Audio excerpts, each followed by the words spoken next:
नमस्कार, समाधान भारत पे आप सभी दर्शकों का बहुत बहुत स्वागत है। मैं हूँ आपके साथ कविता, उपस्थित हूँ आपके समक्ष आज का बुलेटिन लेकर। क्या कुछ रहा प्रदेश भर में खास, आपके समक्ष इस बुलेटिन में साझा करने वाली हूँ। तो आइए नजर डालते हैं आज के बुलेटिन पर। शुरुआत करेंगे आज के मौसम से।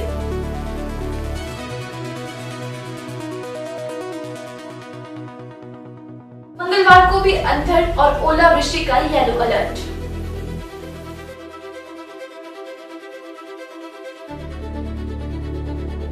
विधानसभा परिसर में विपक्ष का हल्ला बोल, एंट्री टैक्स और सेस में वृद्धि के खिलाफ भाजपा का धरना प्रदर्शन।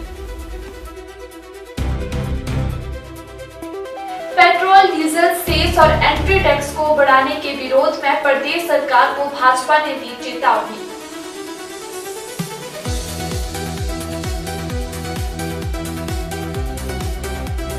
सोलन नगर निगम रोस्टर विवाद, भाजपा ने कांग्रेस पर लगाया हेराफेरी का आरोप।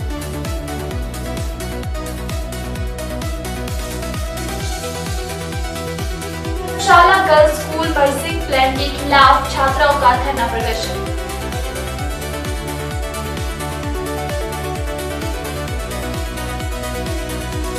सुजानपुर और भोटा में आरक्षण तय, 4 निकायों में प्रक्रिया की।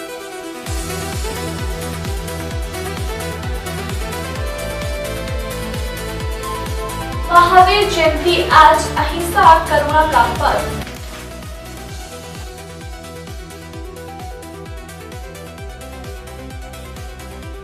भाजपा ने कांग्रेस पर लगाया सेब बागवानों को गुमराह करने का आरोप।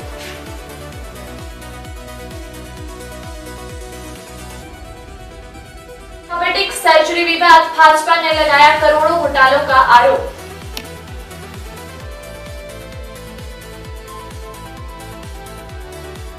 आईटीबीपी स्थानीय लोगों से ताजी सब्जियां और फल खरीदेगी। अब खबरें विस्तार से।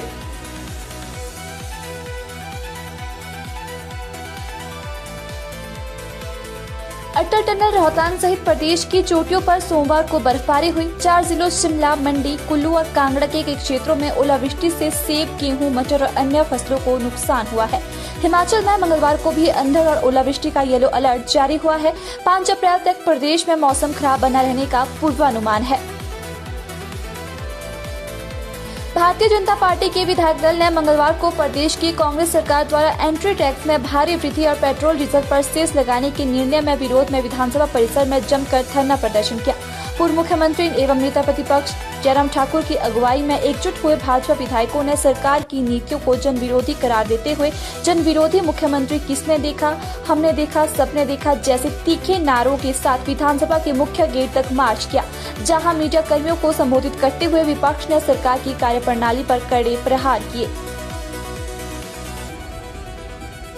भाजपा प्रदेश अध्यक्ष डॉक्टर राजा बिंदल ने कांग्रेस सरकार पर तीखा हमला बोलते हुए कहा कि हिमाचल में पेट्रोल और डीजल पर ₹5 सेस लगाकर और पहले से वेट के माध्यम से जनता की जेब पर लगातार डाका डाला जा रहा है। उन्होंने कहा कि सरकार के इस फैसले से आम आदमी, व्यापारी, टैक्सी ऑपरेटर, बस मालिक और ट्रक यूनियन सभी पूरी तरह से प्रभावित हुए हैं। सोलन नगर निगम के रोस्टर को लेकर सियासत गर्मा गई है। भाजपा प्रवक्ता संदीपनी भारद्वाज ने कांग्रेस सरकार पर गंभीर आरोप लगाए हैं। उनका कहना है कि सरकार रोस्टर जारी करने में जानबूझकर देरी की गई है और जब राजनीतिक दबाव में बदलाव की कोशिश हो रही है।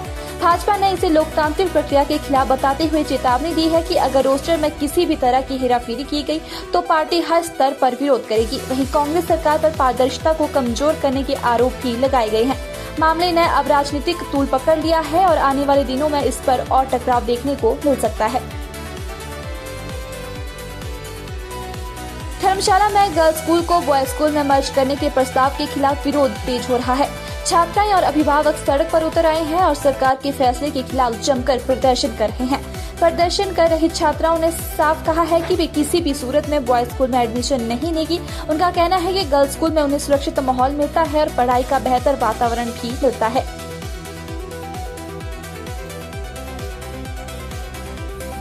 हमीरपुर जिले में निकाय चुनाव को लेकर बड़ा अपडेट सामने आया है। नगर परिषद सुजानपुर और नगर पंचायत भोटा में वार्डों का आरक्षण तय कर लिया गया है, जिससे ड्रॉ के माध्यम से पारदर्शी तरीके से पूरा किया गया है। वहीं 4 निकाय हमीरपुर, नादौन, बरसर और भौरंज में आरक्षण प्रक्रिया फिलहाल स्थगित कर दी गई है, जिससे चुनाव में देरी की संभावना है। प्रशासन का कहना है कि शेष निकायों में आगे की प्रक्रिया को लेकर निर्णय जल्द दिया जाएगा। आज देश भर में महावीर जयंती श्रद्धा और भक्ति के साथ मनाई जा रही है। जैन धर्म के 14वें तीर्थंकर भगवान महावीर के जन्मोत्सव पर मंदिरों में विशेष पूजा अर्चना और धार्मिक कार्यक्रम आयोजित किए जा रहे हैं। इस अवसर पर श्रद्धालु उपवास रखकर दान पुण्य कर और भगवान महावीर के अहिंसा, सत्य और करुणा के संदेश को याद करते हैं। महावीर जयंती लोगों को सरल, शांतिपूर्ण और नैतिक जीवन जीने की प्रेरणा देती है।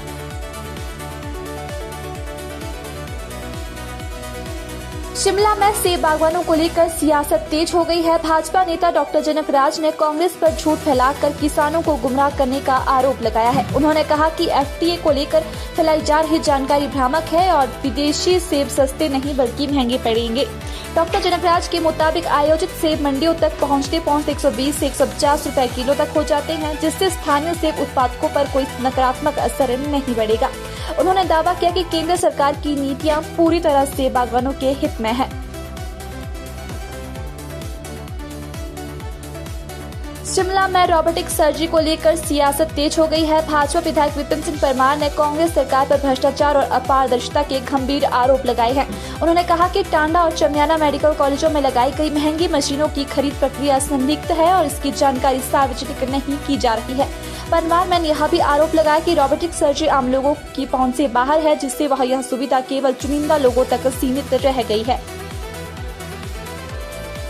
भारत तिब्बत सीमा पुलिस हिमाचल प्रदेश सरकार के साथ स्थानीय रूप से उत्पादित ताजी सब्जियों, फलों, दूध, पनीर, मांस, ट्राउट मछली और अन्य कृषि उत्पादों की खरीद के लिए एक समझौता ज्ञापन पर हस्ताक्षर करने जा रही है।